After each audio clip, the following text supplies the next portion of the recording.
Hello everyone, welcome to the session. आज की class में हम पढ़ने जा रहे हैं पंजाब स्कूल एजुकेशन बोर्ड की 6th क्लास की हिंदी की किताब आओ हिंदी सीखे दूसरी भाषा सेकेंड लैंग्वेज और उसका आखिरी पाठ 20वां पाठ ज्ञान का भंडार समाचार पत्र।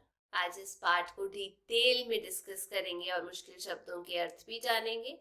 तो चलिए शुरू करते हैं। समाचार पत्र से ही मैं आपको बता दूं, अखबार को बोला जाता है समाचार पत्र। अब इस चैप्टर को पढ़ना शुरू करते हैं। अखबार। सुबह सवेरे हर घर में कोई ना कोई अखबार आता है। घर का हर प्राणी इसकी राह देखता होता है, मतलब इंतजार कर रहा होता है। कई लोगों की नींद ही अखबार आने पर खुलती है। बच्चों, जानते हो हर कोई अखबार का दीवाना क्यों है? नहीं जानते? मैं बता देता हूँ। इसमें सबके लिए कोई ना कोई जानकारी होती है। आप बच्चों के लिए कहानियां, बाल कविताएं और चुटकुलों के साथ साथ पहेलियां होती हैं, कार्टून होते हैं, रंग भरो प्रतियोगिता कंपटीशन होते हैं। इन पर पुरस्कार भी मिलते हैं, इनाम भी मिलते हैं। क्या आपने कभी रंग भरो प्रतियोगिता में हिस्सा लिया है? हिस्सा लिया मतलब भाग लिया। आप ध्यान से अब अखबार देखना और आप इन प्रतियोगिता को ढूंढकर आप हिस्सा लेना, ठीक है। उसके बाद इसमें बताया गया है, अखबार आने पर कई बार घर के सदस्य इसे पढ़ने के लिए छीना झपटी भी करते हैं, सबसे पहले पढ़ने के लिए। इसमें महिलाओं को रसोई की बहुत सारी चीजें बनाना सिखाया जाता है। युवाओं के लिए, जवानों के लिए कौन सा विषय और कौन सी राह चुने इसकी जानकारी दी जाती है। खेल जगत की सूचनाएं जानकारी भी रहती है। बहुत से साहसी लोगों की जानकारी दी जाती है जो औरों के लिए प्रेरणा बन सके। एग्जाम्पल।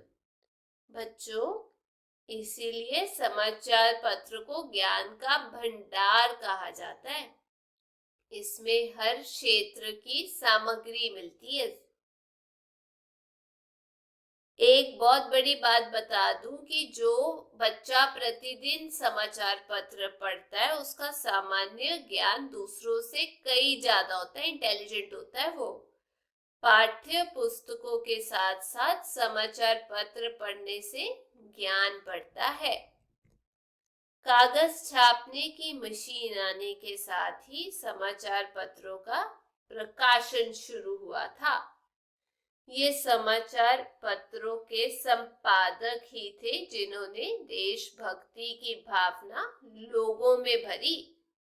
लोग स्वतंत्रता संग्राम में कूद पड़े, मतलब आजादी की लड़ाई। महात्मा गांधी, लाला लाजपत राय, जवाहरलाल नेहरू व बाल गंगाधर तिलक सब ने अखबारों में लेख लिखे, लोगों को स्वतंत्रता आंदोलन की जानकारी दी। ये पंक्तियां तो सदा सदा के कही जाती रहेंगी। अब वो कौन सी पंक्तियां यहाँ लिखा गया है, खींचो ना कमानों को, ना तलवार निकालो, ना कमान निकालो, ना ही तलवार निकालने की जरूरत है आपको लड़ाई करने के लिए। जब तोप मुकाबला हो तब अखबार निकालो, मतलब अखबार इतना ज्यादा ताकतवर है।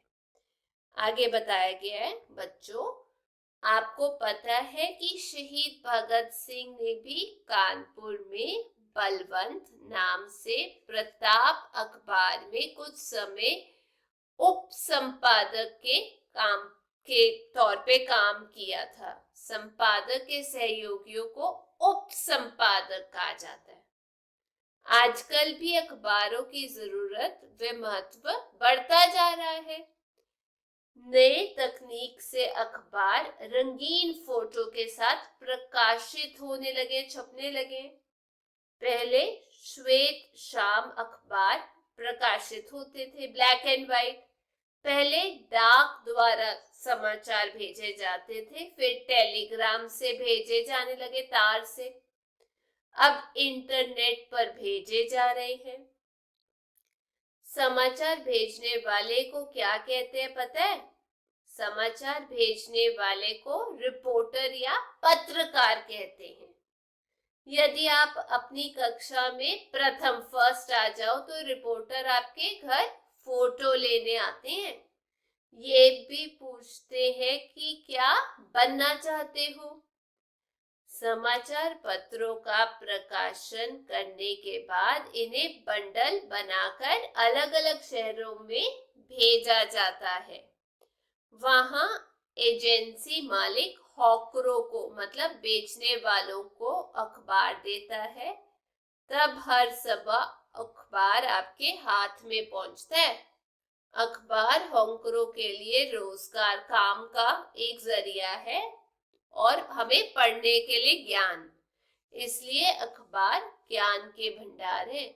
आप इस भंडार में जितना चाहो ज्ञान ले सकते हो। ठीक है। अब यदि आप समाचार पत्र पढ़ते हैं या नहीं, मुझे कमेंट सेक्शन में जरूर बताइएगा। ये था आज का पार्ट। वीडियो अच्छी लगी तो चैनल को लाइक शेयर सब्सक्राइब कीजिए। फिर मिलते हैं। Till then take care, bye bye.